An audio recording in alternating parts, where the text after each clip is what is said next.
everybody, and welcome to episode 24 of the Shinesparkers Podcast. I'm Amanda Van Heil. I'm going to be your host today, and we have Darren here, along with Step, who is a member of the Shinesparkers team, who has been behind the scenes on the podcast, but new to being behind the mic, so to speak. Step, why don't you tell us a little bit about what you do for Shinesparkers? Yeah, okay. So, as Amanda said, I'm Step, also known as Stephan Wells. I am a hobbyist musician, part of the Shinesparkers team. Sometimes I edit podcasts or do a bit of proofreading for the team, but probably, if anything, you guys might know me from some of the work on the Harmony albums that we've released on Shinesparkers. Awesome. Thank you so much for being here, Step. And we also have a very special guest I'm so excited to announce, Lawrence Schwedler. We are so happy to have you. Why don't you tell us a little bit about what you've done with the Metroid series? Sure. Thanks for having me. I had the privilege of working for Nintendo Software Technology for 12 years, and from 1999 until 2012. And one of my two favorite projects was that I got to work on as audio director there was Metroid Prime Hunters. And so I worked with my colleague, James Phillipson, who is, by the way, still at NST as the audio director. And I did the music and he did the sound effects, and we did that game, and it was awesome. It was super fun.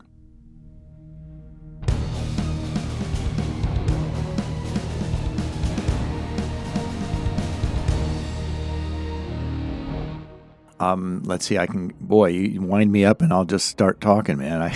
Okay, sure.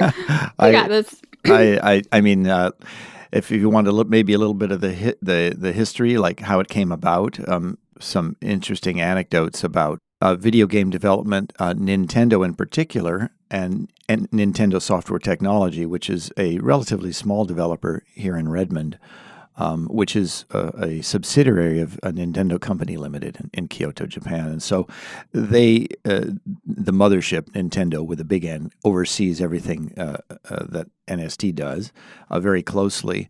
And when you're given a franchise like Metroid and given the green light to do a project, it's a couple of things. For one, it's a huge honor because you're like, oh my gosh, we get to do Metroid. And two, it's scary as hell because you need to now do something that was as good as what came before. And for anybody who's played any of the Metroid games, that's kind of a big shoes to fill. So the way it came about was we got the idea that we wanted to do it internally as a team, and our engineers were excited about doing a title for the Nintendo DS, which, the dual screen, that's what DS stands for. And the idea that you would have this game that was happening on two screens. At the time, it was totally revolutionary. And you guys are probably all too young to remember there was actually controversy before the Nintendo DS was launched. There were critics, I remember, at one E3, the big entertainment expo in Los Angeles that happens every year, and we'd always go and show our stuff. And when the Nintendo DS was first leaked before it actually was released, people were saying, well, you can't look at two screens at the same time. That's ridiculous. It'll never work. And of course, the Nintendo DS was totally revolutionary. I mean, you had two screens, so you had the action on the one screen, and you had the interface on the other, and it was just it was very effective. So we got the idea that we wanted to pitch to Nintendo, to NCL, that we wanted to do Metroid Prime Hunters, and to sort of sell them on the idea, we did a demo called, which ended up being released actually as First Hunt. And if you've played that, it's a kind of a mini version of the game. But it was actually our sort of proof of concept and our demo to show that we could do it. And we proposed, and they accepted, or actually I don't know who proposed it, but that would be released as a cartridge, as an actual cart, with the initial North American launch of the Nintendo DS. So it did. That came out. It was successful. People liked it. And of course, by that time, we were well in development on Metroid Prime Hunters. But it was a big task as to how to even approach the project. And so for First Hunt, we were sort of working on our own. And it's not in a vacuum, but without a lot of scrutiny. And we sort of did what we thought would be cool. And once we got approval to actually do the game, then we had to sit down and get serious and say, well, what are we going to do for the full game? And that's when I had the amazing privilege of having Mr. Kenji Yamamoto come to Redmond for like a week, as I recall. And we met with him, I think, every day or for quite a few meetings. James and I would meet with Mr. Yamamoto, and we just talked about what the Metroid franchise was, what his approach to music is. He was very, very supportive in letting me. I'm still kind of amazed to remember it, that he would let me sort of bring my own take to it. He didn't tell me exactly how everything had to be, but he did say that there were certain things that really had to happen. And one of those, I mentioned it, I think, when we spoke last in the interview for Shinesparkers, about specific use of melody as a game function, if you will. So, when you find an item, when you unlock a door, when you come to a new planet, there's melodies, short melodies that are associated with all these things. Now, Metroid isn't the first or the only franchise to do that in a video game. It's a Nintendo feature. The Zelda series has that as well.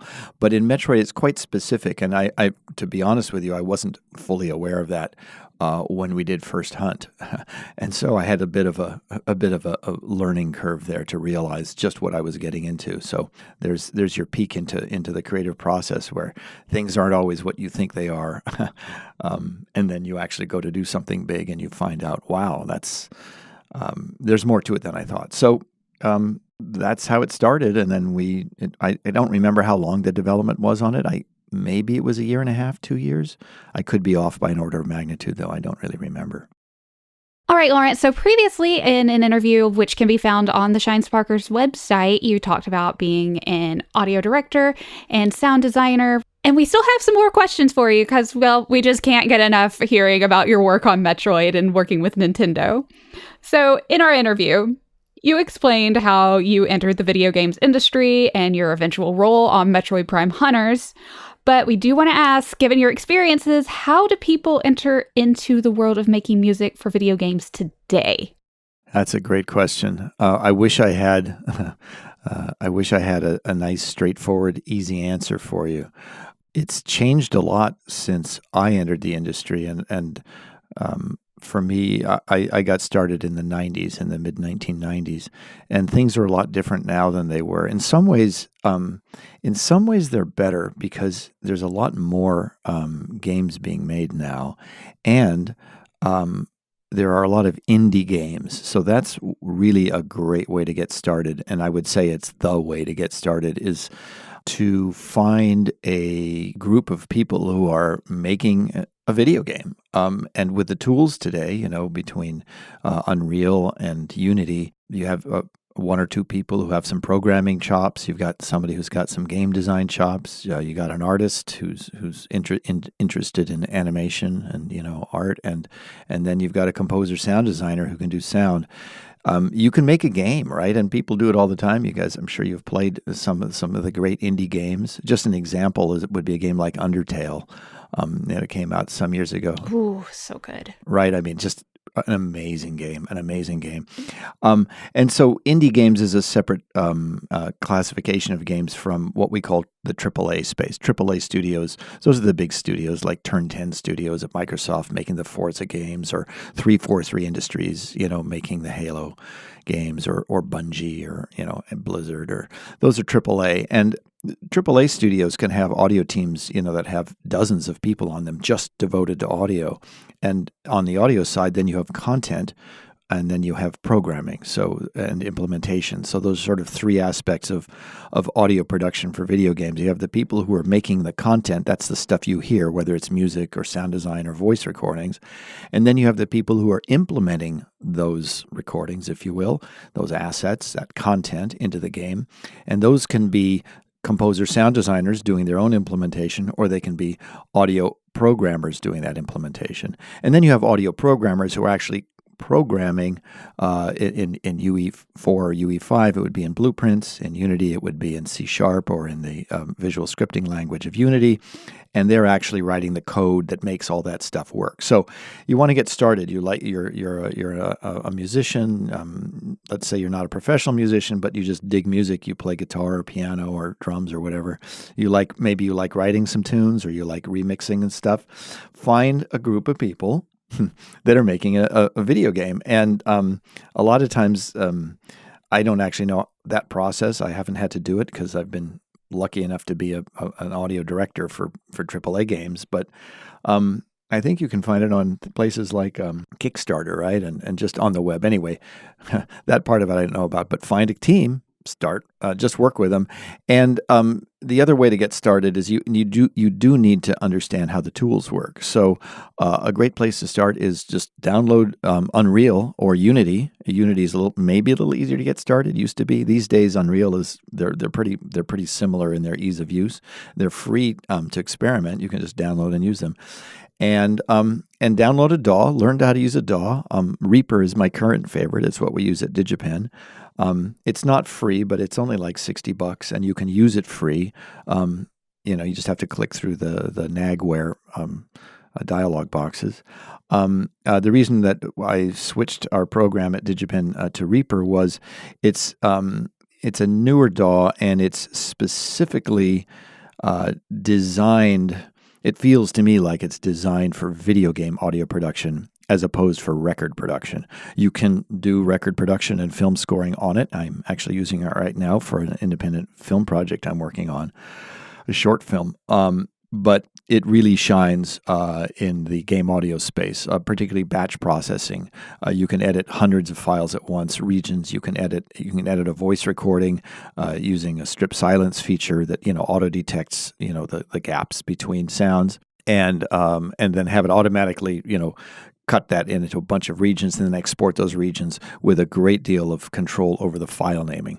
So all of that stuff. Learn to use a DAW, right? A lot of people start out on the PC with a program called FL Studio. That one's really popular.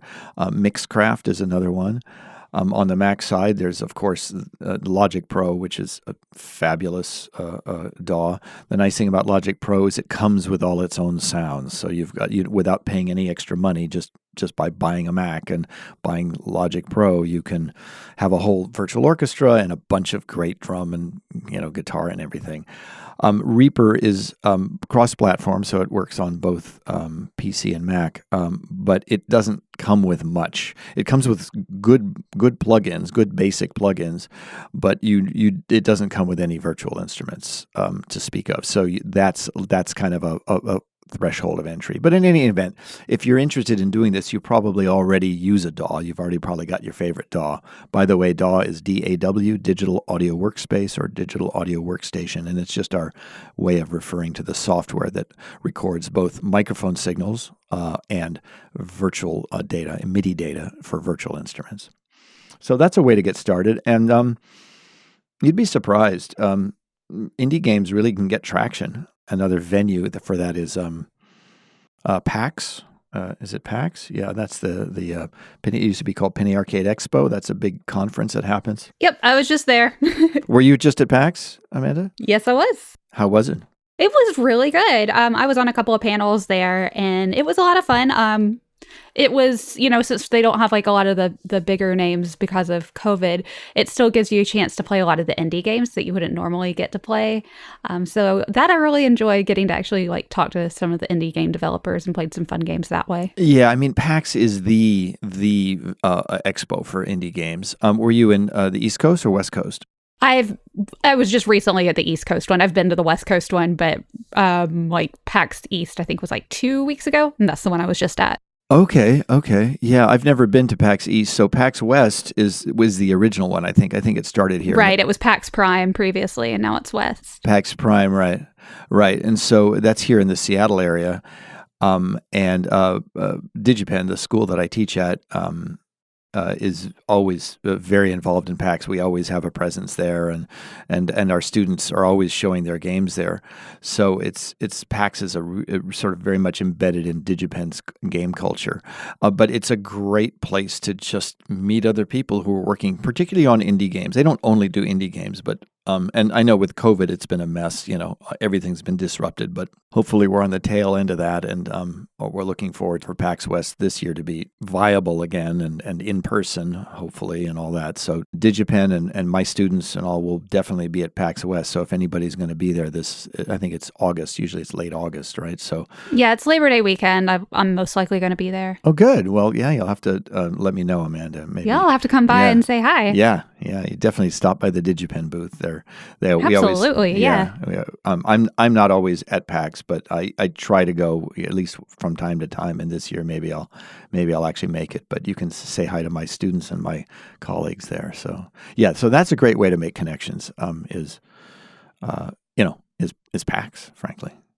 Yeah, I've got to say, thanks a lot for the insight. This is actually a topic that's pretty close to my heart because when I first started with music production myself, before I first started, in my head, it was just this unreachable thing where only if you are in some professional band or label or anything of the sort can you actually make music. But I think with the advent of the internet and all of the resources we have online and all the software and everything, it's really kind of opened it up, which is, I guess, a double-edged sword because on the one hand, anyone can really go in and get started, which is, I think, a really wonderful thing. But on the other hand, it does mean a lot of people are doing it. It's a lot of competition, and it can be hard to, make yourself heard, I suppose. It's true. It is. But, music has always been that way. The arts have always been that way. Yeah. People don't go into the arts, at least successfully, if they're doing it to make money. There's a lucky few people who make, a lot of money doing it. And by the arts, I'm talking about whether it's being an actor, whether it's being a composer, whether it's being a performer, a musician playing guitar or playing saxophone. So you do it generally, particularly musicians, I've found, do it mostly because they're just not willing to do something else, or they want to do it so badly that they're willing to kind of pay to do it. And by pay, I don't mean paying money, but it does work out to that, which is it's your time and energy, right? It's what you devote your lifetime to. And, you have to eat and you have to pay your rent. So if you're lucky enough to align those two things where you can eat and pay your rent by doing what you love, that's what a lot of us want to do. But it ain't easy, right? And so you really need to be dedicated to it. And I would say that it really, really matters. I guess it's maybe a function of love, a function of passion, as to how badly you want to do it. And one of the things you can do as a musician or as an artist to stack the deck in your favor is to be diligent and do your homework on your chop, right? On your skills. So you need to be the best musician you can possibly be. And it's not about showing up other people. It's just about your skills, right? If you want to be a composer, you need to compose music every day. It's like if you listen to a great guitarist like Mark Knopfler, let's just say, the guy from Dire Straits, just one of the greatest guitarists of the age. And I don't know his history, but if you talk to him, I'm sure you would find out that he, from the time he was pretty young, that he was playing guitar hours a day, just hours a day, every day. And because it is so competitive, you really you don't necessarily need to be a professional musician, but if you want to try to make a living in the arts or even just have your work get known, because it's so competitive, you need to be as good as you can possibly be. So it really does, I think it really is worth it if you have the passion and the desire, then to focus your energy into a diligent program where you say, I'm going to do this and I'm going to spend at least X amount of time every day or every other day getting better at what I do, right? And it's a choice. It's a choice we make, but yeah, it can be done. And all that I really wanted to add to that as well is if you're looking to get into music and you don't know where to start, for me personally, and this is how I met Step actually, there's many communities online, and one that we used was Newgrounds, where there's lots of creative people come together, making music, making animations, all kinds of things, and just befriending people and see where that takes you. That's a great point there, Darren. Exactly. It's there are venues, opportunities, networks now that are available that just didn't used to be there, and it can be daunting because there's so much of it. But it is really a very, very different landscape for somebody who's alive now and is young and is saying, this is my passion. I really want to do music. I want to write music for games. I want to do sound design. I'm interested in being a voice actor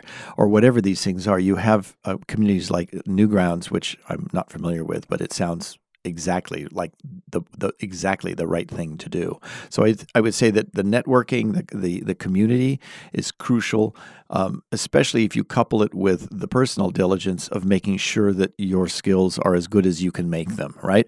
And it's not about you need to show other people up or that you're going to have to duke it out and find out who's the best, but you do have to take yourself seriously as an artist if you're going to do this, right? Because there's just too many people who want to do it, and there are too many people who are really good who want to do it really badly, just like you do. So I don't know if there's too many, but it doesn't have to be a zero-sum game like, well, if I make it, it means you don't make it.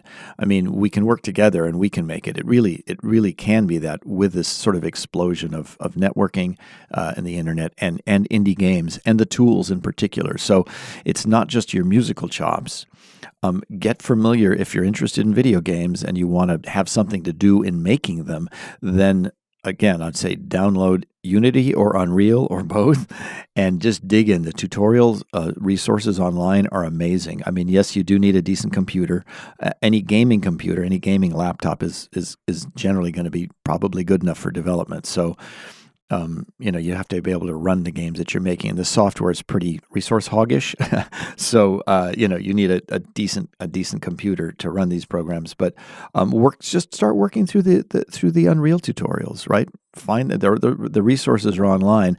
And then when you connect with other people who are making a game, that's going to give you a big leg up. Because you can say, oh, well, I've made this little demo, and people are like, oh, wow, you made a demo. Let's see it, right? So, the resources are there. Just take the initiative and make it happen. Okay, so it brings me nicely on to the next question. Given your role as director of DigiPen's sound design degree programs, we felt that you'd be the appropriate person to highlight what a degree at an institute like DigiPen can offer compared to someone seeking to become self-taught through other means, such as tutorials on YouTube or in other places. Great question. Let's see, a couple of, first a disclaimer. Obviously I'm biased because I'm direct DigiPen's music and sound design program, and I think they're fabulous. And I think if you could afford it, and you're serious about doing it, that's probably your best bet. So I'll just be honest. But I have a very biased view of that. But in general, to say what is the value of a college degree in A, in the arts in general, and B, in the video game industry in particular. So in the music business in general, let's say outside of video games, it used to be that a degree in and of itself didn't really matter too much, except for whatever wonderful things that you're going to experiences and knowledge and skills you're going to gain by getting that degree. But it wasn't in and of itself really a requirement. I mean, if you're going to audition for a band or an orchestra for sure or whatever, they don't really care what degrees you have. If you want to go teach at a college, then you have to have a master's degree, at least in the United States. That's just how it goes. So that's a different thing. But we're not talking about teaching. We're talking about actually either being a musician or, in this case, being in the video game business. So the degrees in themselves didn't used to matter. And in the video game industry, degrees, particularly in the sound engineering, audio engineering, and just game audio, even composer, sound designer, degrees in and of themselves were didn't used to be prerequisite, really weren't important. In fact, I don't think people really looked. I will be honest with you statistically now, and I have evidence for this. My colleague, Brian Schmidt, you might have heard of him, he runs another great resource. Again, it's kind of expensive. It's a yearly conference in Los Angeles called GameSoundCon, and look it up, GameSoundCon.com. Anyway, GameSoundCon, GSC. Brian Schmidt, he teaches at DigiPen with me. He's an amazing guy. And one of the things on the GameSoundCon website is really worth looking at is his statistical. He does statistical analysis. So of the video game industry in particular about sound. So he's interviewed all of the surveys every year of the industry, of the game audio industry. One of the things Brian found in his surveys about basically job openings in the video game business are these days, most companies, and this isn't necessarily indie teams, but certainly AAA studios, they're almost all now either require or strongly recommend a bachelor's degree in either audio engineering or music and sound design or music composition, or a music degree or an audio degree of some kind. So again, it isn't maybe a hard requirement, but that's a change that didn't used to be the case. One more piece to that, which is the value of it. Like, is it worth it, right? So it sort of depends on where you go. Traditional music programs in and of themselves are great, and that's what I did at UCLA. I got a bachelor's degree in music and guitar performance, actually classical guitar performance, which you wouldn't think would be very useful to be a game composer, a sound designer, audio director, but it was immensely valuable because all the things you learn as a musician apply to audio, because when you're dealing with audio, just music is just one type of sound. It's a very specialized and exacting, manipulation of sound.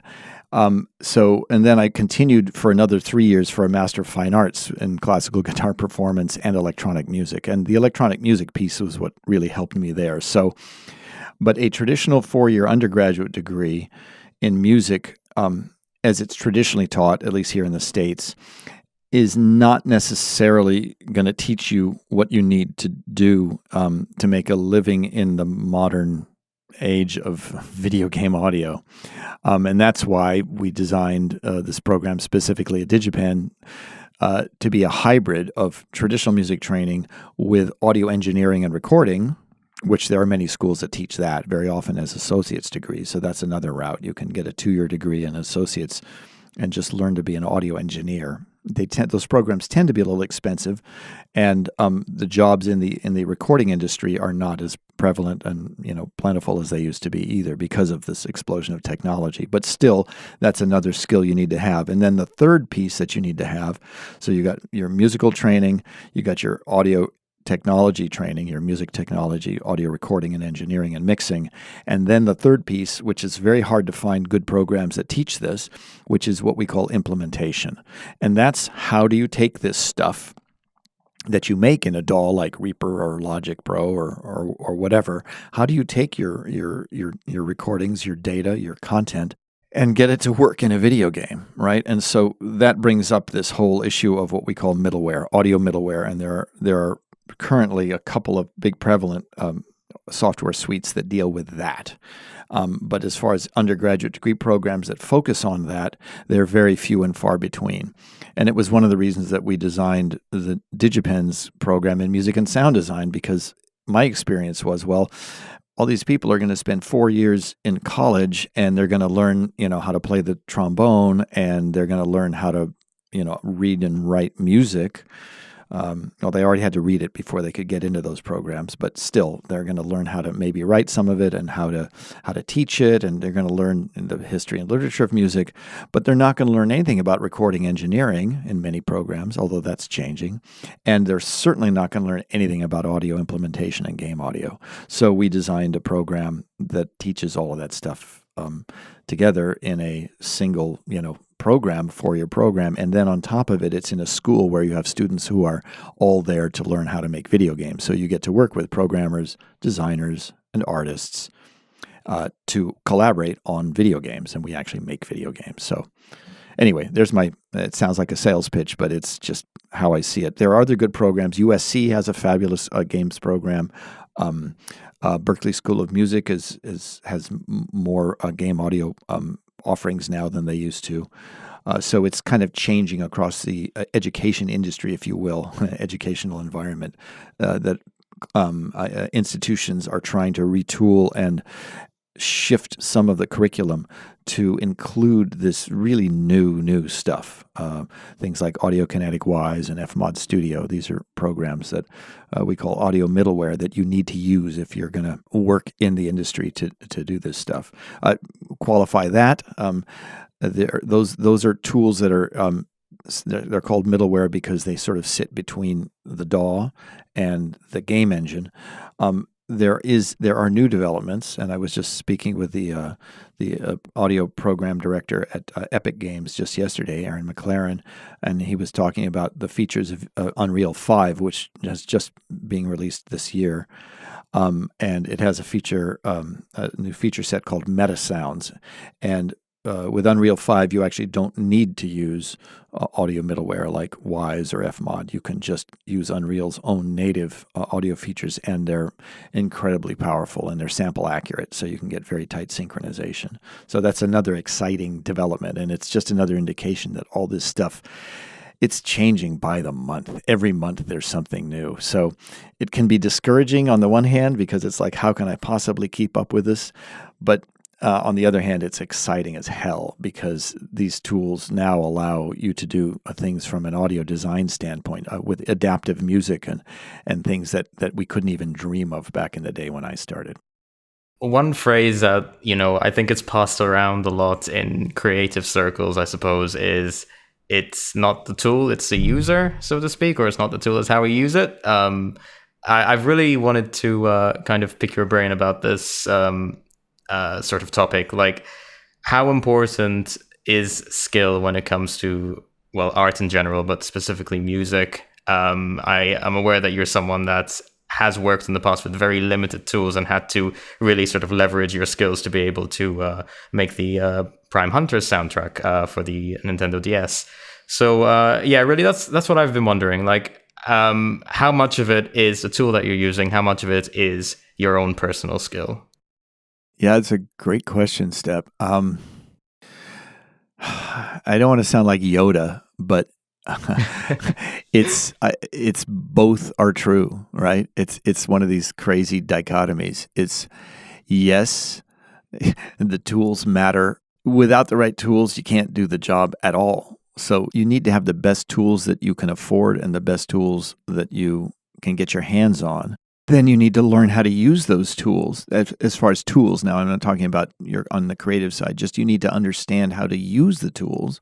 But then it's a function of what is your creative ability as a composer or as a sound designer or as a dialogue recordist as well. What are the limits of your skill as to how well you can use those tools? So it really isn't an either-or situation. You need to have the most skills that you can possibly bring to bear. And that's what I was mentioning earlier, where it really behooves you if you want to take yourself seriously as a musician. By serious, I don't mean that you're going to play in Carnegie Hall on the piano. I just mean that you've done your homework and you've been diligent and disciplined to learn your craft, right? Amanda mentioned that she's studying martial arts, right? And martial arts is a great example. You don't just show up and say, I want to throw down somebody who weighs twice as much as me, right? I mean, you have to work at it and you have to know exactly how to do it and you have to practice it every day, right? So the skills really do matter because I can give you the best sound libraries and the best tools and the best pipeline, and the best support team. I'll give you awesome audio programmer and a great design team and awesome artists, to support you. But if you don't have a musical vision that's interesting, right? I mean, and B, the technical ability to achieve your vision, let's say if you're talking about music as a composer or as a sound designer, if you haven't honed your critical listening skills so that you can hear subtle differences in frequency and timbre, right? I mean, that's what it means to be an audio mixer, right? Is that you can tell what the difference between something that sounds good and something that sounds great. right? And then on the creative side of it, if you're a good composer, I think, and a good artist, then you can take tools that are limited. And Step, you were alluding to, I think I mentioned, I guess in the last interview about Metroid Prime Hunters, that on the DS, that I actually had to build my own sound banks. So by that, for those of you who are familiar with it, the way a sampler works, samplers used to be a common term. They're not so much anymore. Now they're all in the box and software plugins. But a sampler basically takes a recording. Let's say you record middle C on the piano, and you just make a little recording of that, and you edit it so that it loops seamlessly. So once it's playing, it can just keep on playing and sound nice, like that piano note. And then the sampler would then play that digital audio file back at a different sample rate to get the next pitch up. So if you wanted to play it an octave higher, you would just double the sample rate. So if you played the note A above middle C, it's 440 hertz, 440 cycles per second. And then if I play that same file back at twice the rate, at 880 hertz, it's going to be the A above an octave higher. So that's how a sampler would work, these short little recorded pieces of the musical sound. And so on Metroid Prime Hunter, I had to build those with the help of my audio programmer. He basically pointed me some tools and built a pipeline for me, but I had to assemble my own instruments. So these days, you don't really have to do that. You buy a library, right? I'll give you an example. A great one is the East-West sample library. It's a subscription, I think, for students. It's something like... what is it? I want to say $200 a year, I think. It's very reasonable. So and you get access to it's a full orchestral library. The Hollywood Gold, I think, are just including some solo instruments, and then there's the Raw and Silk, which are the exotic instruments, ethnic instruments. It's a sample library like that. It's unfortunately it's huge. It's like over a terabyte. That's 1,000 gigabytes of data. So you need to have fast hard drives. You need to have solid state drives, SSDs, and a decent internet. It takes days to download and stuff. But a sample library like that, you can take somebody with limited skills and come out and compose something that doesn't suck, right? I mean, you could do it as long as you had some sense of melody. You could put something together, a nice little piano line, add a couple strings behind it, and you got something that's decent. But if you give that same tool to an accomplished composer who spent their life, working on their craft, they're going to give you a piece of music that's going to make you cry, right, or make you laugh, or make you scared. And so it's really both the skills and the tools. But it's I would sort of close out this topic by mentioning the great composer of the 20th century, Igor Stravinsky, gave a series of lectures years ago, Norton lectures, and he one of the claims he made in those lectures was that the more limitations you apply to the artistic process, the more freedom you have. Totally counterintuitive. I'll say it again. He said, the more constraints you give me as an artist, the more freedom I have to express myself. And it's the quote that I start my students off with every fall with my new crop of freshmen every year, and I call them Stravinsky's limits. And it's a really neat idea. It sounds a little bit odd at first, but if you think about it, it kind of makes sense. If you start with a blank canvas in front of you, if you like in Photoshop, and you've got every texture, every color in the book. You've got, the best photo libraries. You got all this stuff, and say, make something, make it beautiful. It's like, what do I do? As opposed to, I give you a piece of paper and a pencil, and I say, you've got 30 minutes. and let's say I give you an eraser too, and make a picture. Do something with that, right? So the creative approach you take to those two tasks are utterly different. And so when I open up a new DAW session in Reaper or Logic Pro, and I'm looking at just the instruments in the East-West library, and there's hundreds of them, right? And there's tens of thousands of samples, and hundreds and hundreds of just different instrument sounds. It's like you can just get blocked. It's just like, I have no idea what to do. But if you say, okay, I need to compose a piece for oboe, harp, and bassoon. I don't know, that's a dumb combination. Oboe, harp, and trombone, okay? And it's got to be 5 minutes long, and it's got to have a fast section and a slow section. All of a sudden now, I've got something to do. I've got someplace to start. I kind of know what I need to do. So the tools alone aren't the answer, but great work. It's easier to do great work if you have great tools.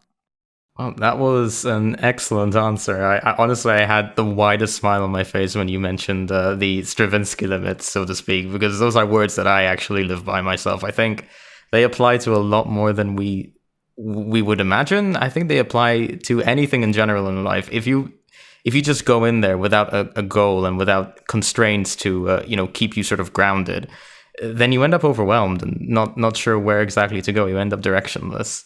So that was definitely really insightful to hear. As a follow-up to that, actually, I was wondering if you experienced that at all, maybe a boost to your creativity or a boost to your ability to think outside of the box in creating the Metroid Prime Hunters soundtrack.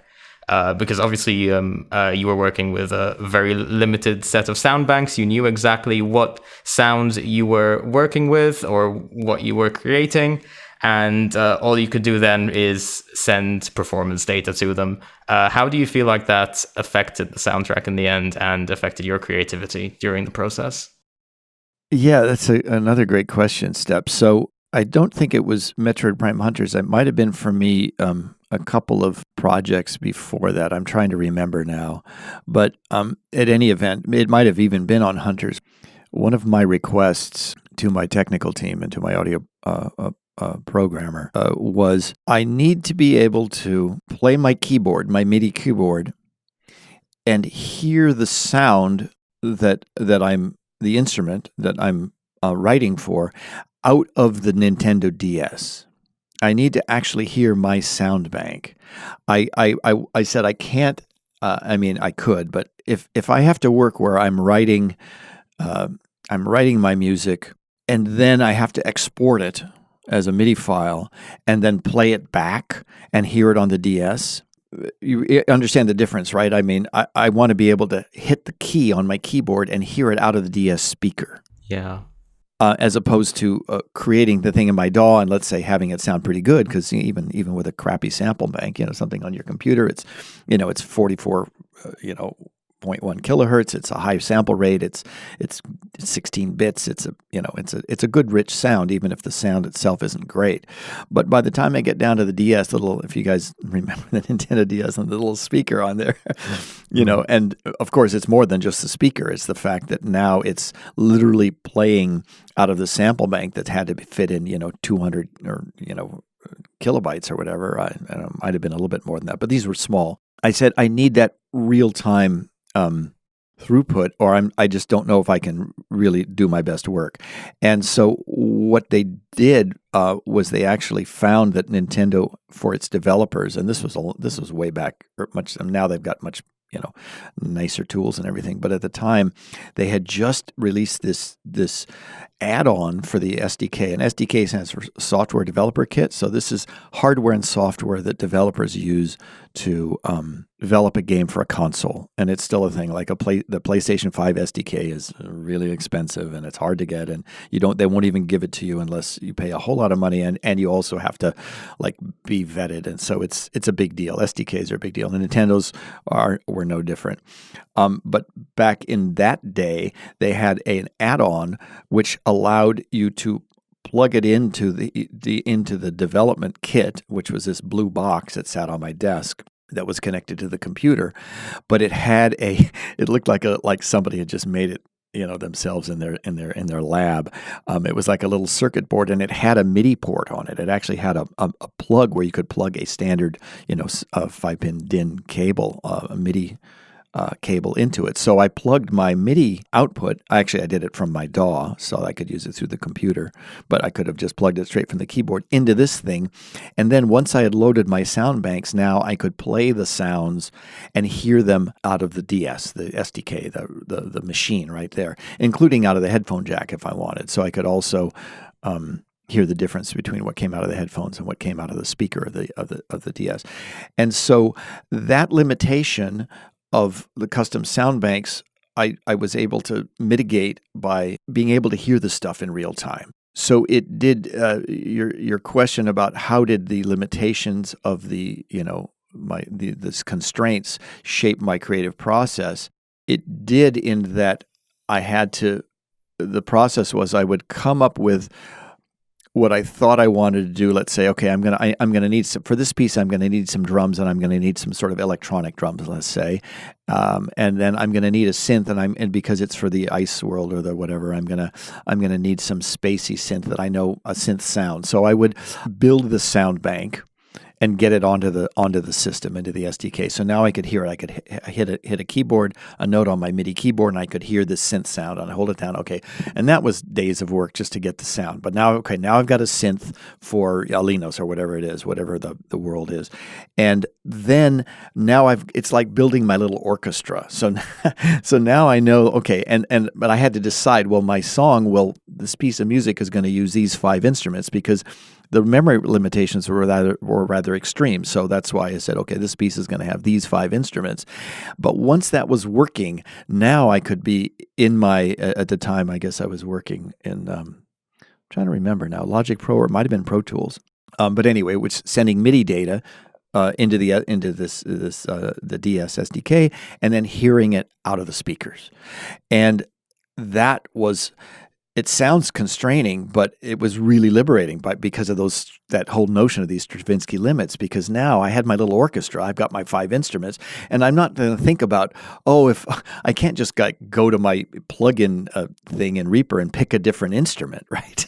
If I wanted a new instrument, I was going to have to make one from scratch, which would take another day or two. So there were times when I said, okay, well, this song to really sing is going to need another instrument, and then I would add another instrument. But because of those constraints, that very much influenced how I approached the music. And then it is liberating because once I had my little sound bank, my little orchestra, then it was like, now it's just up to, well, what can I do with my brain and my fingers to make something sound cool within these boundaries?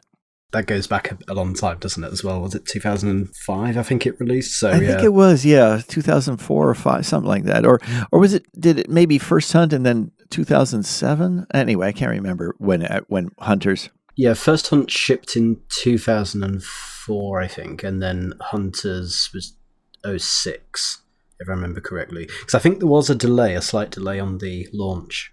I could be wrong about that. Yeah, well, the DS launch was, that was a hardware launch. So that's another interesting aspect of that project. And that wasn't the only launch title.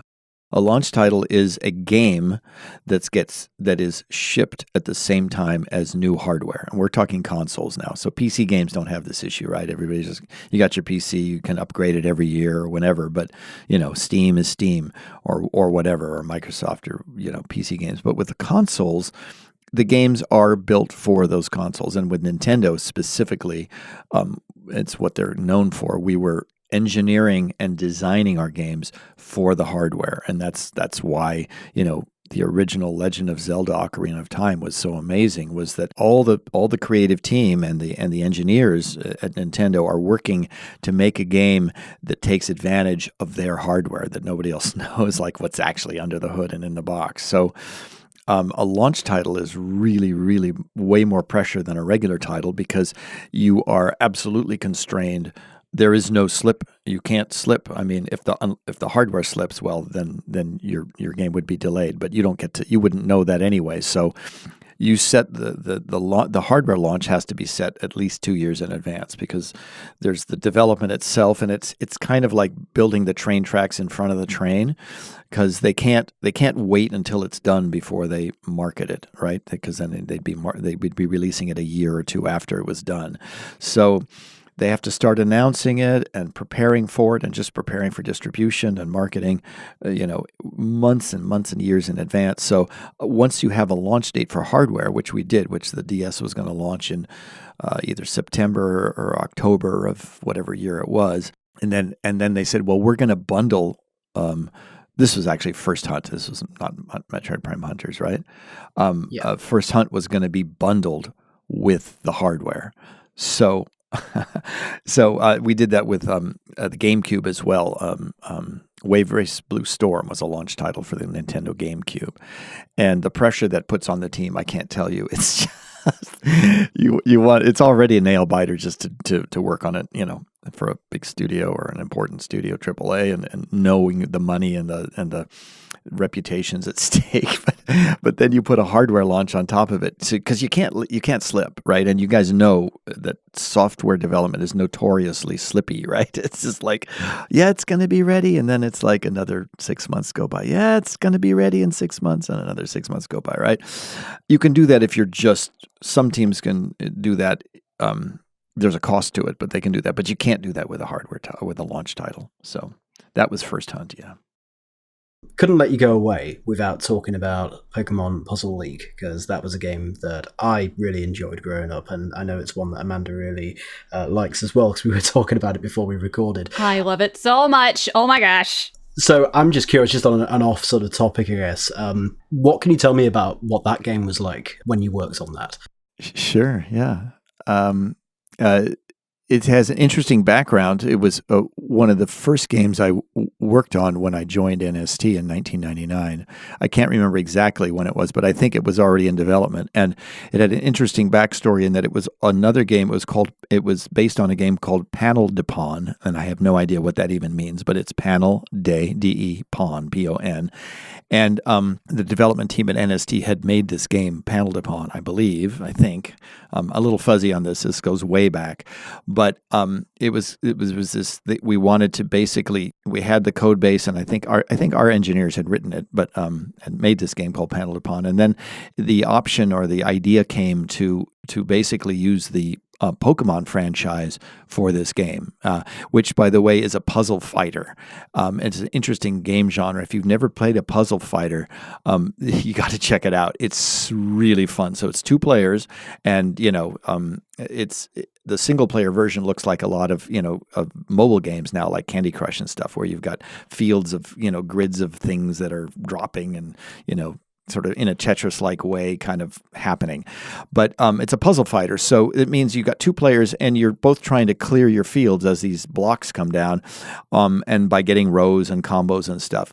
But when you succeed, then we call it, you throw garbage on the other player, and so these now more blocks go on there. So it's a very active battle type game, and you wouldn't think of it. It's like, well, it's a puzzle game, but super fun, very fast paced. And one of our designers, Brett Ballou is his name. I don't know what Brett's up to these days, but I used to tease him. He was so good at the game. It was amazing, and you could play against the machine too. So they had there's the AI mode, and they have to tune that, right? So because it's AI, right? The machine can always win.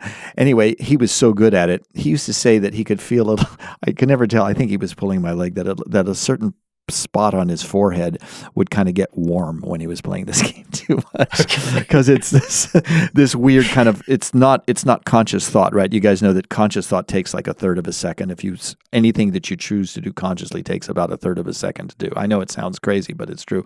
Instinctive reactions bypass the prefrontal cortex, and so that's what soccer players and sports people and musicians use to respond instantaneously, but it's not conscious. So to play this game properly, you're definitely using that part of your brain, and his part would get hot. but the N64, I was talking about having to build my own sound banks for the DS. It was like that. Even though you could use pre-recorded wave data, the memory banks were quite small. So that was my first taste of having to build all my own sound banks, which was on Pokemon Puzzle League. And I had never done it before. And to be perfectly honest with you, I didn't do a very good job of it. The sound banks on that game do not sound great. It was my first time out. I mean, they had just hired me, and I was like, oh, I have to build my own sound. I couldn't believe it. I thought they were like, just gaslighting me or something. I mean, it was like, really, I can't just get a commercial library. Just give me a general MIDI library, that's just got, whatever. I don't even need all the instruments. And it's like, no, you have to build your own. And so that was crazy. And the really fun thing about I somehow did it. And like I say, I don't think that my sound banks on that game sound that great, but we did it. But here's what happened. It was when we got the franchise, I flew to New York with our producer, Yukimi Shimura, and the art art director at the time, Michael Harrington, and we flew to New York to meet with the company that were doing the localizations for the Pokemon Saturday morning cartoons, the Pokemon cartoons, which is a company called 4Kids Entertainment. The number 4 Kids Entertainment.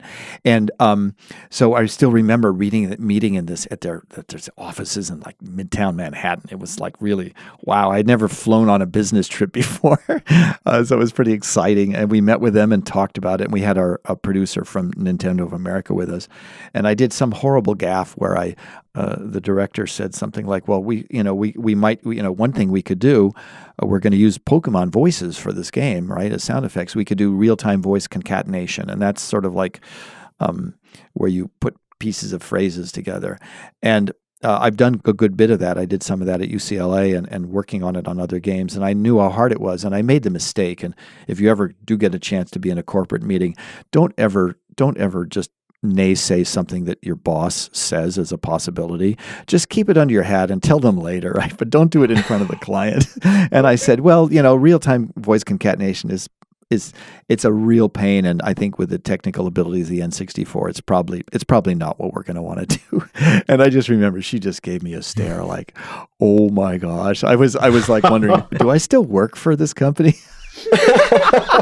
I felt so bad because I just, I was speaking honestly, but it just wasn't the time and place for it. So we didn't do real-time speech concatenation, but we did do was 4Kids gave us all of the voice recordings from the Saturday morning TV shows for all the Pokemon characters that we were using in the game.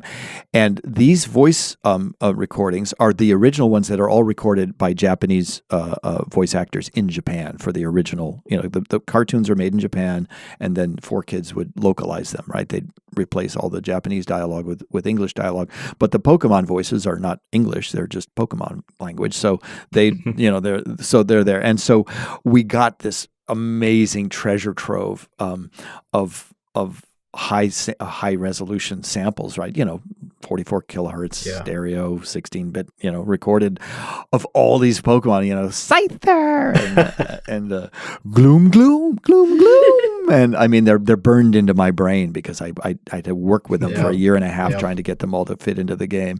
And, Pika Pika and all those things. So we it was my job then to in the gameplay then the sound effects were the sound effects of the Pokemon, and it was sort of arbitrary. Each when you played against an opponent, you each sort of chose your Pokemon. I think I can't remember now, but so the Pokemon aspect was not integral to the gameplay. It was this puzzle fighting game that was quite abstract. But we laid the Pokemon franchise on top of it, and then the music was really turned out to be one of the hardest things I ever did. They wanted to use all the original music from the TV series.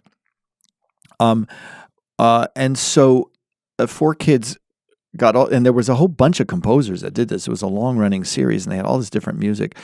And, well, we said, we can't put this recorded music in the game. There's no room on the N64 for it. So it's going to all have to be MIDI. And it's like, oh, my God. And you're going to have to build the sample banks for it. So I had to build sort of a general sound bank that could accommodate like orchestral. And if you listen to the cartoons, the music's pretty good. I mean, it's like TV music, right? Yeah. TV cartoon music. So the composers, each composer sent to 4Kids, and they sent me MIDI files of their from their production music. Can you imagine that? I mean, but they're all using different libraries. So it was, and then I had to map them onto a custom sound bank. It was just really a nightmare. And the fact that I did it at all and that it works and you can hear those tracks, and if you're a fan of the cartoons and you play that game, you'll hear that those are indeed the right tracks. But, if I were doing it now with the tools and, material, the hardware and software that's available now, you can make it sound really good. Sure. But it was pretty primitive. It was hard. I definitely remember playing Pokemon Puzzle League when it was new and being so excited that it was the music from the TV series. Yeah. Really? And you weren't like bummed that it just sounded like this crap ass MIDI that didn't sound very No, good? I loved it. I was like, we were this like is great. 10. It didn't matter to us. It was just fun. We enjoyed it. Right. It was so exciting. Like I loved it. I didn't care. Well, that's such an interesting thing, Amanda, because when you work for a company and you do this stuff and you're something somewhat isolated and you're not allowed to talk to press or anything, and you're not allowed to talk about it, you have to set your standards high and you have to do the best job you can. And then you get a review that criticizes, which I did. I think I got some bad reviews. I can't remember now, but it's a weird thing. And it's really nice to remember that a lot of times, the work that we do is really appreciated by people, whether or not, every critic thought it was great. I maybe brought a smile to the face of, some kids out in the world. And it's like, that's such a cool thing. It's a real privilege to know that that's how it went down. Yeah, there were so many times I'd be like, oh, that's the music from the cartoon. This is so cool. And I was like 14 doing that. I didn't care. Like, I was like, this is great. We also had characters like Professor Oak and stuff in there just talking. Yeah, I got to be Misty, so like that was just the greatest ever. Right, they were just little phrases, right? We'd have like I'm trying to remember who was the character. She was kind of like, I think she was psychic, but she was kind of Sabrina, yeah, and Sabrina would say, "Play with me." Play with me. And we had 3 versions of play with me. And that was just what you said when you chose Sabrina to be your whatever character for that round, And yeah, boy, all of those things are just burned into my brain. If I heard him now, they just I would always get my brother-in-law to play with me, and he always played as Lieutenant Surge because Jolteon sounded like Homer Simpson because he would say Jolt, and he's like, it sounds like he's saying Doe. So I'm going to say I'm going to be Lieutenant Surge because he sounds like Homer Simpson. I'm Lieutenant Surge.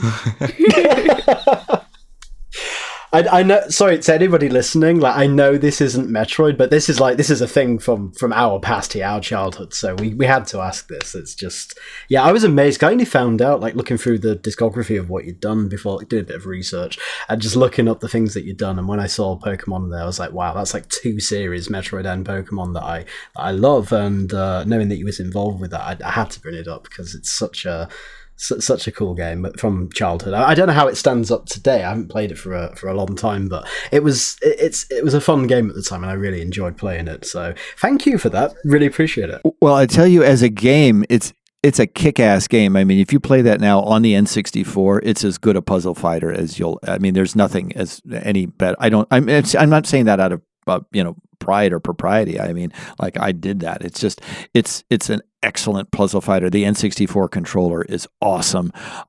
It's a simple enough game where there's no lag or latency or anything. So I would argue that, and I can say this because I did the sound on it, that the sound it sounds dated. I will mention that if you played as Mewtwo, the character Mewtwo, right? His music, that was the one of the few tracks on there that I actually wrote. So that's actually one of my compositions. Almost all the music in that was from 4Kids, from the television series. But we needed extra music, and they said, yeah, go write some music. So I wrote my own. The Mewtwo theme is mine, and because I was building in my own sample banks, I actually recorded electric guitar licks that are in there. So if you listen to it, it's not distorted guitar. It's a very clean kind of it sounds a little like Mark Knopfler kind of sound. And there's these guitar licks and you can hear that they repeat. It isn't just like this long solo because there wasn't memory for that, right? So I recorded maybe half a dozen licks and then composed a piece of music around it. So when you play Mewtwo in Pokemon Puzzle League, you'll hear me playing my Stratocaster. I'm hoping now that we've got the Nintendo Online service for Nintendo 64 games, hopefully that will be one of the games that comes to Nintendo Switch and people can enjoy that game all over again. I hope so. Oh, wow. I didn't hear about that. That'd be cool. Well, they're adding like a game every month, and I think inevitably we're going to get some Pokemon-related games on there if the Pokemon Company will have the license for that. Right. Yeah. Right. Yeah. So that's always the worry there. But yeah, I'd love to see more people play that game. And wouldn't that be great, just to revisit that after all those years? It's a great puzzle fighter. It's a super, if you like that kind of game, and it really is fun because you talk trash to each other while you're playing it, and you throw these big combos when you do a big combo, and this whole line of blocks goes, and the dust flies on the screen, and your character looks like worried and like being crushed under these blocks, looking up, sweating, drops of sweat coming off of their face. Yeah, fun game.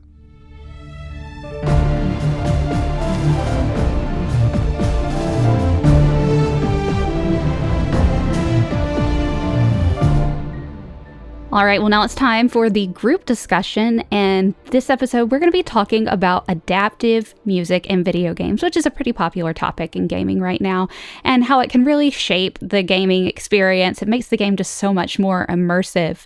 And so we're going to talk about some of our ideas for adaptive music and how it could be used to create some really cool experiences in Metroid Prime 4 and further Metroid games. I have to put a disclaimer here, which is that adaptive music it's why I got into it's what drew me into this field. I've been obsessed with it for all of my professional life, and now I teach it in a 4-year program at DigiPen. So if you thought I was long-winded before, oh my God. Bring it on. It's going to be but I'll try to be a little more succinct. So, all video game music is adaptive by definition, as opposed to film or television music. So, when we talk about writing music for picture, to go back to films, right? There's films, and originally they didn't have any sound, and then they had sound. And once they figured out how to synchronize the sound with the picture, that was a big deal because now you could have the sound would actually line up with the action, right? So it sounds like a trivial technical exercise, but it wasn't. It was a big deal. So people who write music for film and television are writing what we call linear media. Every time you play that bit of media, that film or television clip, and it could also be a cutscene in a video game, by the way, a pre-recorded cutscene, full motion video we used to call it. It's the same. Every time you hear it, it's the same, right? The door opens, the woman walks in, and the birds fly out, and the Alfred Hitchcock's birds, and it sounds the same every time you watch that scene. So in a video game, every time you play the game, it's up to you as the player to determine how long it takes you to get through a level, or whether you go when you go from the menu into the game, or when you hit the pause button, or anything. Every time you hit a button and do something in a video game, and the entire game reacts to what you did. It could be trivial, like jumping, making Mario jump, or it could be complicated, like hurting your Pikmin at the end of the day in Pikmin 1, and the sun is going down, which that game had a time limit on it, so the end of the day mattered, and the music changes, the lighting changes, and there's a lot that's happening just because of what you did or didn't do at that moment. So all music for video games is adaptive in that it isn't a linear score that sounds the same every time. Now, parts of it may be indeed pre-rendered and sound exactly the same. When you're in the overworld, you are hearing the Mario theme every time, and it's and you're hearing that music exactly the same let's say in the original game.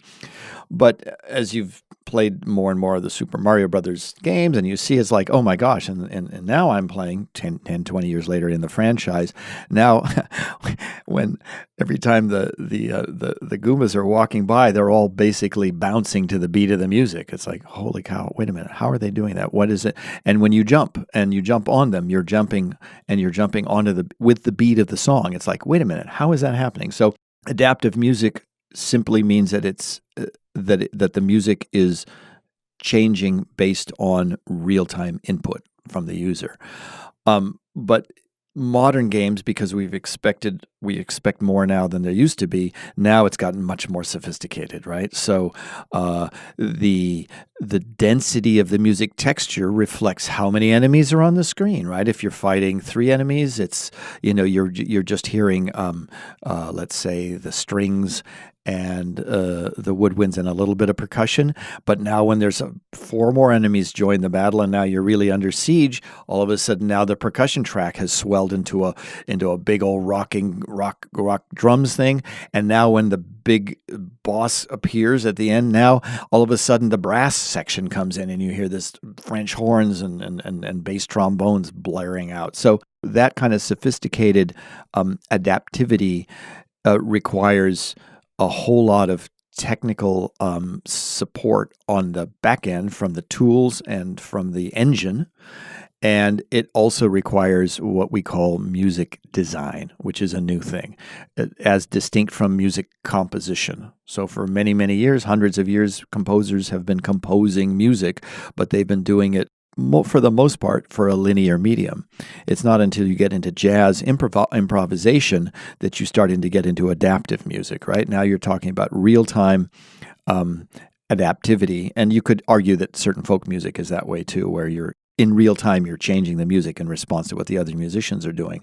But as far as video game music goes, to have the music change seamlessly and naturally based on what happens, that's the new thing that's happening in modern adaptive music, and that's where the challenge is. Yeah, so adaptive music changing up the sound of the game to suit the mood of what you're playing. It just enhances the whole experience of the video game for me. A recent game that I played, which this was done really well, I felt, was Hades, which was composed by Darren Korb. You just enter a room and it's very chill, laid back battle. It's just like a small minor, a few enemies here and there.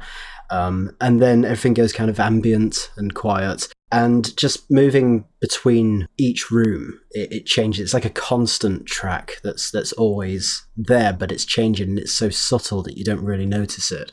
And then all of a sudden, that theme will grow into a big boss battle, and you've got like guitars and drums, and and the sound effects will increase, and it's really effective. It feels like it's always constant, and during those kind of ambient moments, you have more spoken dialogue, so it doesn't really get in the way of the music, and you can hear it a bit more clearly.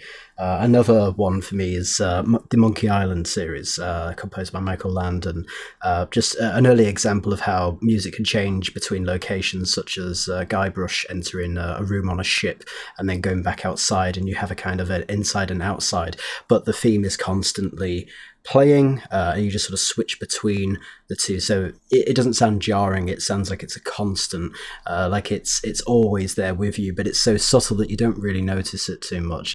Another example, Donkey Kong Tropical Freeze with David Wise, and even Banjo-Kazooie by Grant Kirkhope, just having the option where you jump into the water, for example, and you have the sort of overworld theme, and then you go into the water and there's an underwater version of it, but it's so seamless. And it really sort of, it just brings you into that whole world, and it just feels fantastic, and that's what I really want to see from a Metroid game.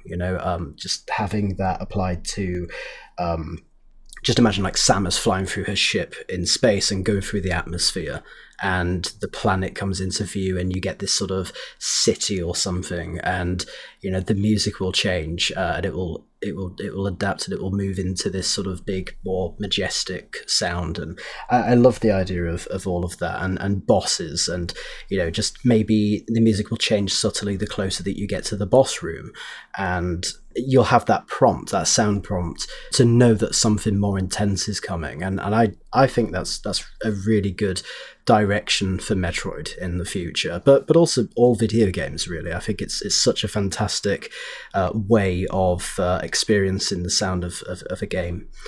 I'd love to see more of that. Yeah, I mean, I agree entirely. Like, adaptive music is definitely another topic that's really close to my heart. Although I kind of want to play a bit of devil's advocate over here, and I'd be really interested in hearing your opinion on this as well, Lawrence. One thing that I do know about adaptive music is it is definitely something that is very difficult to do, because, well, music tends to be quite rigid and structured. You can't just be playing Metroid and walking around, and then there's the ambience theme in the background. Then all of a sudden you find a space pirate, and then battle music comes on just like that, and then expect it to be seamless. It won't be seamless. You can't, fit another song over a previous one that's already playing, just without any consideration on the timing and on whether the songs work together or anything like that. It is quite difficult. And from my experience, at least, sometimes I've noticed, like I was playing another game, Guild Wars 2, with the soundtrack composed by a lot of people, but I know this particular soundtrack I'm going to mention is by McLean Diemer. So in one of the expansions of the game, I noticed that they introduced sort of adaptive music, a very basic kind of it, where when you finish fighting whatever foe you're fighting and the battle music would have been playing, it stops, but instead of just fading out, it introduces a sort of ending note, a sort of percussive hit to finish it. And I noticed this, and I was telling my friends who might not be necessarily as musically inclined.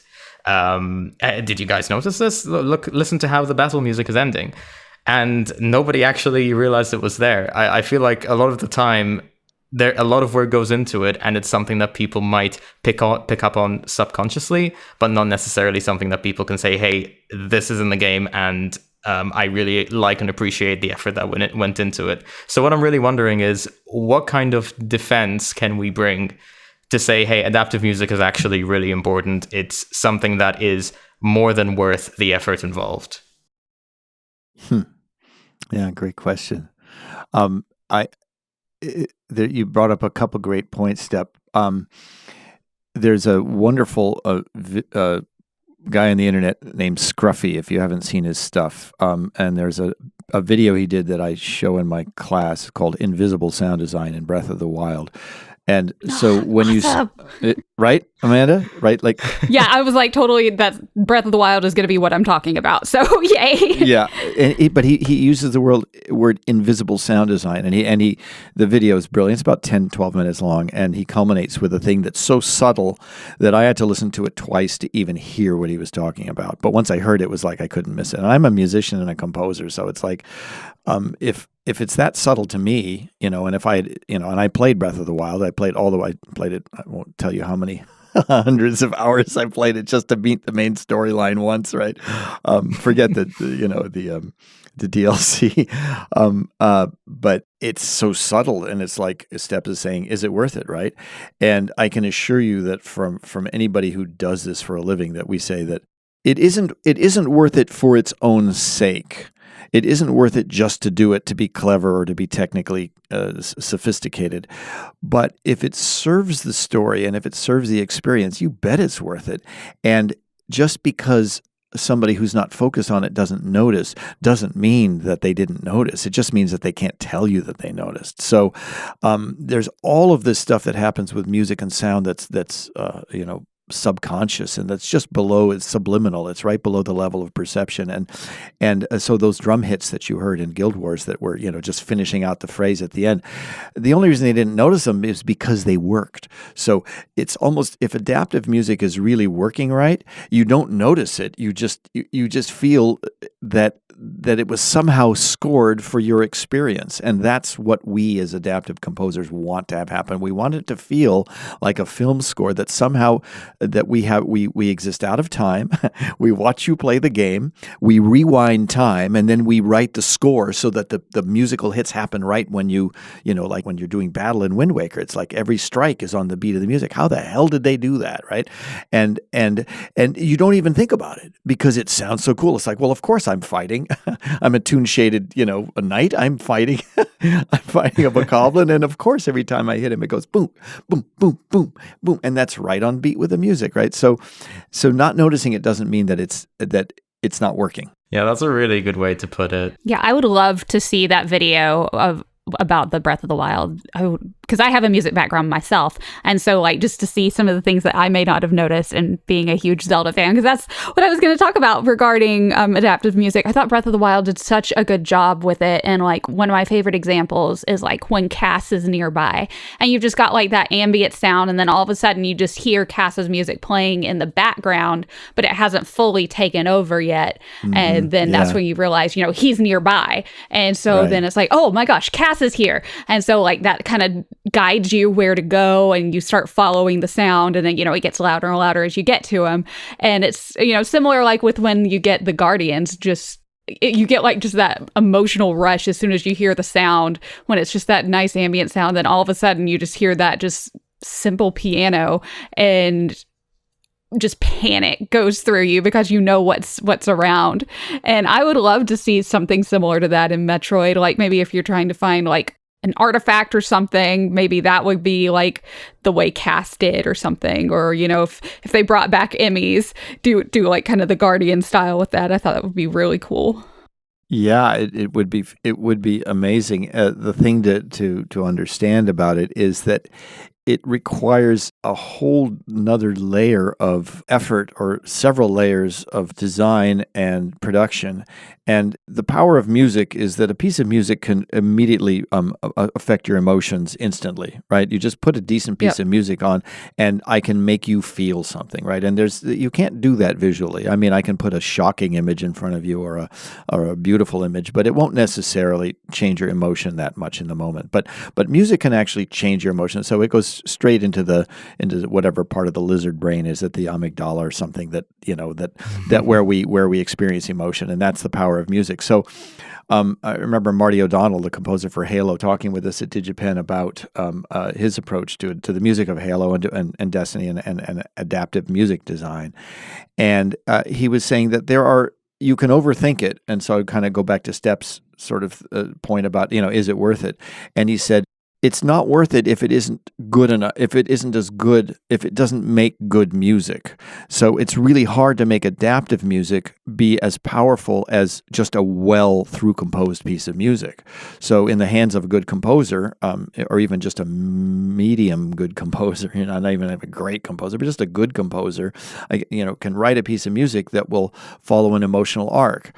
But to do that adaptively now, what adaptive music takes away from the composers is the control of time. And you could argue that that's what it means to compose music, is that I'm manipulating time, right? I'm manipulating sound impulses over time. And so I need to set up gestures, right? I set up things with a string pad, with a crescendo, and then I bring it to the culmination with a cymbal crash, let's say. And if that cymbal crash has to coincide with an event, when the door opened or with a sword hit or whatever, then I have to go back in time. I can't do that. So it's easy with adaptive music to end up with music that's really bland, for example, if it's not done well. And I've been guilty of this myself, where certain techniques for adaptive music, one of them is we call a horizontal resequencing, and that's sort of a linear approach that you're saying, well, it's going to play this piece, this loop for this amount of time, and then upon a certain trigger, it's going to transition maybe at the beat or the bar, the measure boundary, to another piece of music that's in the same tempo. So at least it'll sound kind of seamless.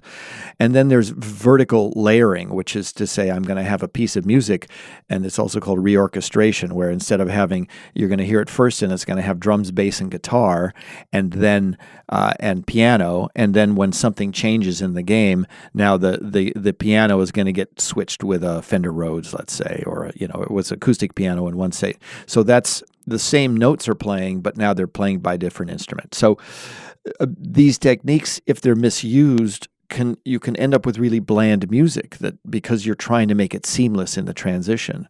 And if you listen to great music, like listen to John Williams' music in the Star Wars series or anything Indiana Jones, and listen how abrupt and crazy his changes are. I mean, it's like in a battle scene, the music goes bum ba-dum ba-dum ba-dum. And then it goes really slow and quiet, and all of a sudden it jumps up, right? It's totally chaotic. It can be, right? And so seamless not all music needs to be seamless, right? So that's a pitfall of writing adaptive music, because if you're too concerned with having it be seamless, you can rob it of any character because you're avoiding landmarks that you'll recognize, on next time around on the loop. But it's like landmarks are why you're listening to the music in the first place. Yeah, definitely. Like I just like hearing all the insight on it because it's just so interesting how like it's adaptive music works so well because you don't notice it so many times, and I think that's what's so cool about it. Oh, there's Breath of the Wild, Amanda. You get me started. That Scruffy video, by the way, it's there. It's just search invisible sound Thank design. you. Invisible sound design in Breath of the Wild. You'll find there. It's the guy's Scruffy. Since we're on the topic, whether or not you use it, it's there's another thing that he talks about there, which is so brilliant. So when you go into any town in Breath of the Wild, there are each major town has its own musical theme. It has its own music. Each of those towns that has its own music, which is all the major towns in the game, has two versions. And they're not really versions. They're really two different pieces of music. It has the daytime music and it has the nighttime music. Okay? And if you stay in the town through dusk or dawn, the music will transition from daytime to nighttime or nighttime to daytime utterly seamlessly. And I don't mean like crossfade. I'm talking about through composed utterly seamlessly. And the way they did it was, if you imagine two loops of equal length, they're both, let's say 2 minutes long or 5 minutes long or however long. There's the day theme and the night theme. And in those loops, there are a specific number of exit points, possible exit points. Not that many, 2 or 3 at dusk, one at dusk and one at dawn. And if you are, or a couple of them, they have to be, if you think about it logistically, it gets complicated. And this, by the way, is what music design is about, not music composition, but music design, which requires music composition to make it work. So you have exit points so that at this point in the loop in the daytime, if the player happens to still be in town, they haven't left the town and crossed the threshold at which they're no longer going to hear the town music. Now they're going to hear the field music. But if they're still in town, then when you get to that point in that piece, in the daytime piece, it's at measure 32, whatever it is, it will automatically transition. It will choose to transition to the nighttime theme. But that transition is a custom composition that is meant to connect the two pieces. And you understand? So that those transitions are pre-composed and are fixed in time. And so it's kind of like an off-ramp on the freeway. If you miss it, then you have to wait for the next off-ramp. And so these transition points are how, if you next time you play Breath of the Wild, just do it. Just go into the Kakariko village and just hang out, and just from the transition from day to night and night to day. Yeah, I'm definitely going to do that, and I love that analogy. That is the best way to describe it. Yeah, you have to wait for the next off ramp if you miss it, and they're spaced tastefully. So and what you give up there is the instantaneous correlation of time, so that you say, the sun went down, and I'm still hearing the daytime music. Well, in order to have custom transitions at every measure, you think of how much music you'd have to write. And by the way, I'll mention that on Wave Race Blue Storm, when it was in development, we developed an adaptive music system like that ourselves. We got a patent on it too. It's hanging in my office. I'm very proud of it. It's a Nintendo patent, but it was for an adaptive music system. And so what it was the weather in Wave Race. As you went around on each of the different courses, the weather could be sunny, or could be foggy, or could be stormy. And it depended on, I don't remember what triggered the weather. It was random or just over time or whatever. But so we developed an adaptive music system that was exactly like that. It had off ramps and transition points, but it was so time consuming to write for this. It was MIDI based that we had to abandon it. It was like I would have still been composing music for Wave Race Blue Storm to try to get all those transitions. It just, there's better ways to do it now, and the way they've done it in Breath of the Wild is one of them. Yeah, well, I mean, as you said, is it really a big deal if they have to wait a second or two to get a transition point in the music? Not really. So I guess it's a bit of a balancing act between, getting those instantaneous things, those times where you really want something to play at a certain time, and, taking some liberties to create something that's a bit more seamless. Well, exactly, but it depends on what the event is. So a counter example of that is when you fail, when you die in a game, right? Yeah. When you die in a video game, that musical transition has to happen immediately. You can't wait for the next off ramp, right? I mean, think about it. You've got battle music playing, and you get the the fatal blow or whatever it is. Your hit points go to 0, and you're dead, right? And so something's going to happen now, right? You're not alive anymore. So that's probably one of the more extreme examples where the interactivity has to be. It has to be more abrupt. And so that means you have to design your music differently. A lot of times you can cover those up like with a cymbal crash or a big drum hit or something, but it's a different approach than to, well, we're going to have music that's reflecting the time of day, which is much more fluid. And you can take, as you said, Steph, you can take more liberties with it. Yeah, indeed.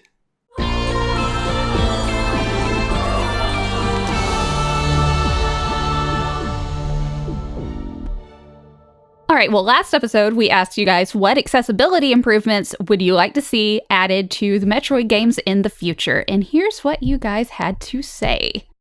Okay, here's one from That Metroid Guy. Remappable controls is one of the few major criticisms I have of Dread. Field of view sliders for the Prime games, options to adjust music, sound effects, and or voices, UI customization, disable HUD. There's so much more, but I can't think off the top of my head. Those are fantastic suggestions as well. Like, I agree. I think I may have mentioned it in the previous podcast that we did, but to have the option of changing the audio sound effects and adjusting those was really nice. And also, again, just being able to view more of the screen, or, I covered a lot last time, but those are really good suggestions.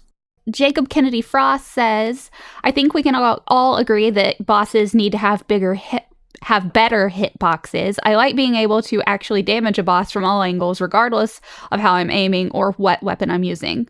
Corpius from Dread is the best example of this, since his hitbox is way incredibly small.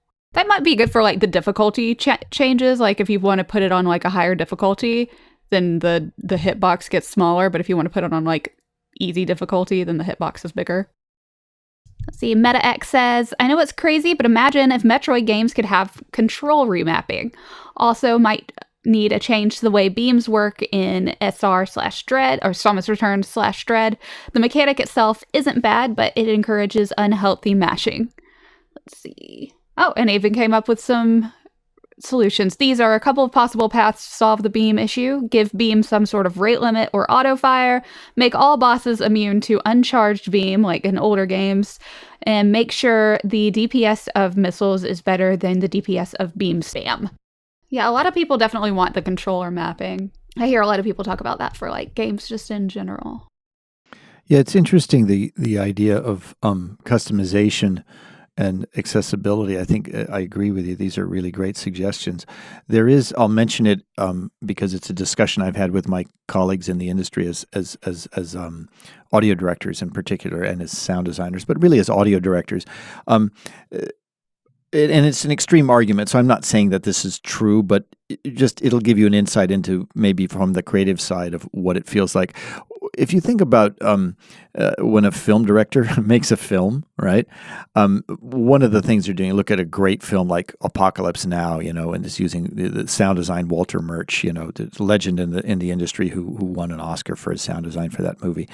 And he's working with the director, Francis Ford Coppola, to mix the music and the sound effects and the dialogue so that the movie looks and sounds a very specific way, right? Now, granted, it's originally going to play in a theater, which has a very expensive sound system and all. But even so, it's eventually going to go to DVD or TV or streaming, and you're going to listen to it on your home system.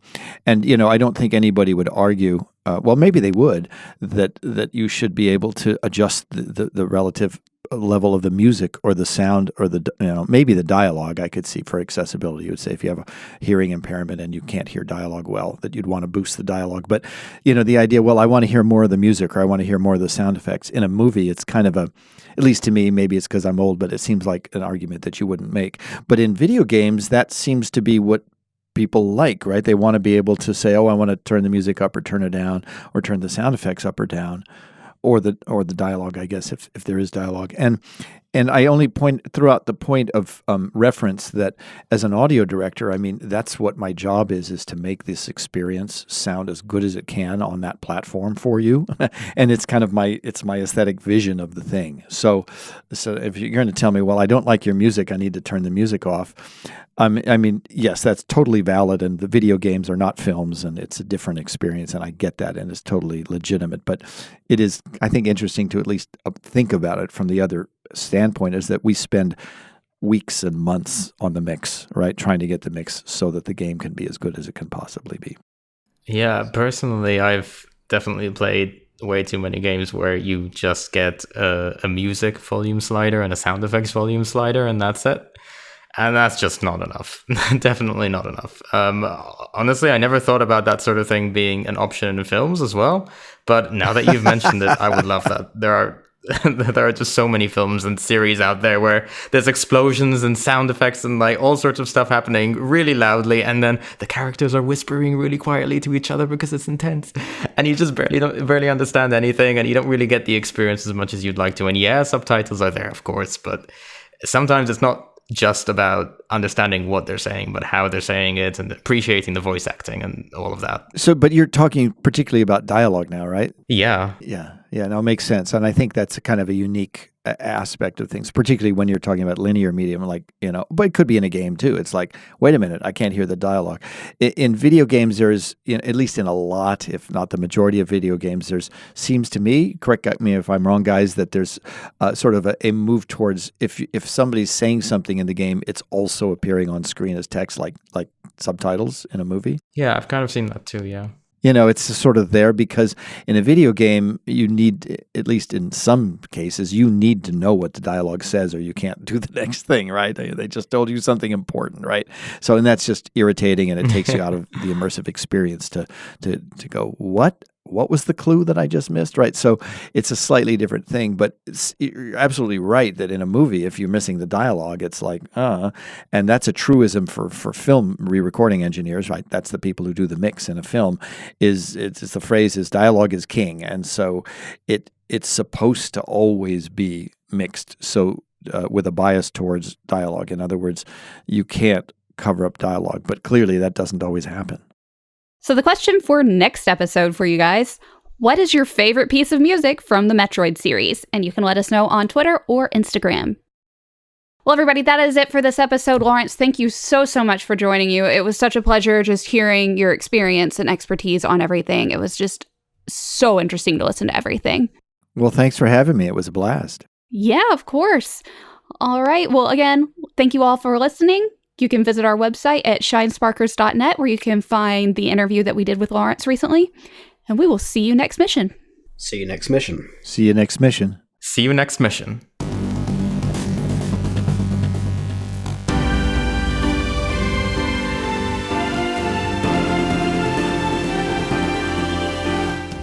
And that sort of brings me on to the next question as well about just degrees versus the so I'll just start that again.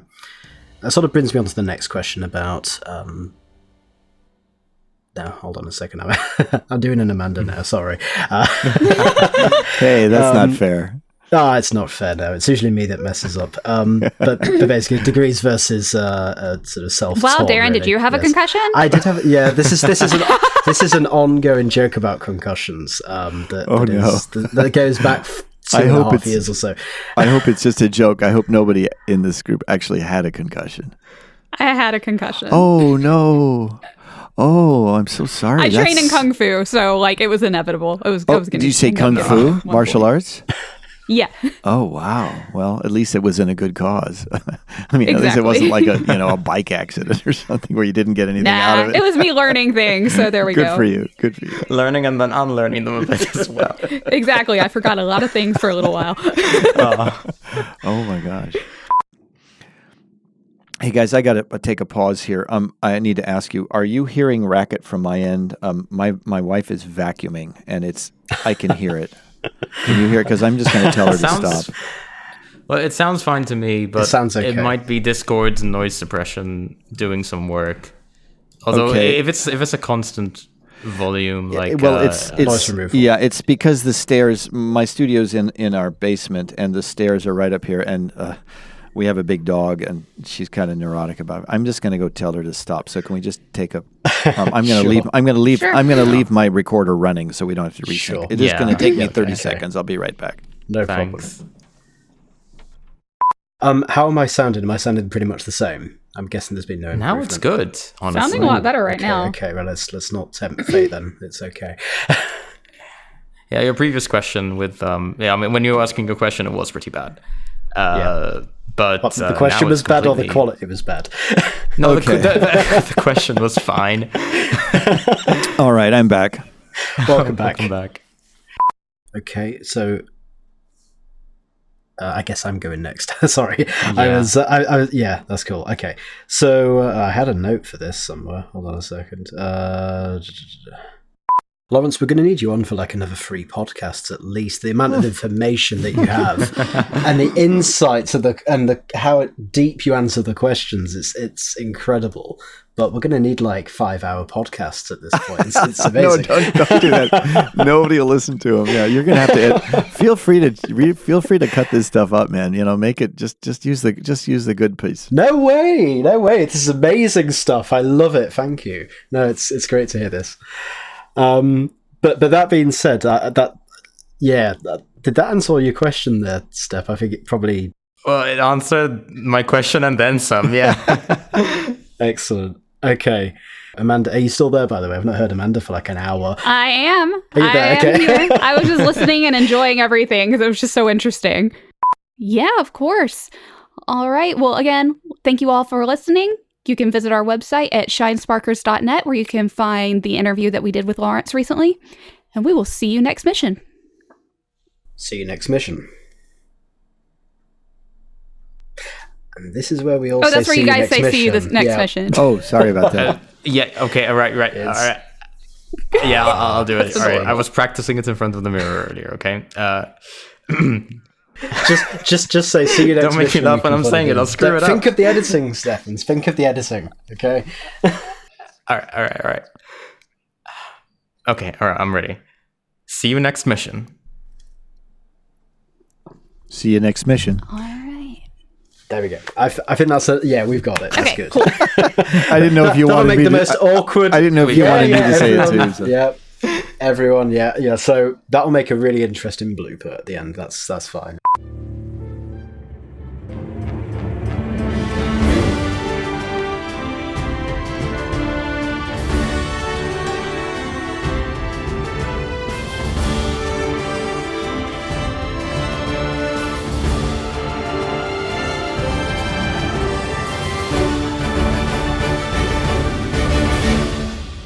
The Shinesparkers Podcast is edited by Darren Kerwin, Stephan Wells, and Giulio Bruschini, with music from Maserati. If you enjoyed the podcast, you can download more episodes at shinesparkers.net/podcast. You can also listen to us on Spotify and other podcast platforms. For the latest Metroid news, community features, and exclusive content, you can find us at shinesparkers.net, Twitter, Facebook, Instagram, and YouTube. See you next mission.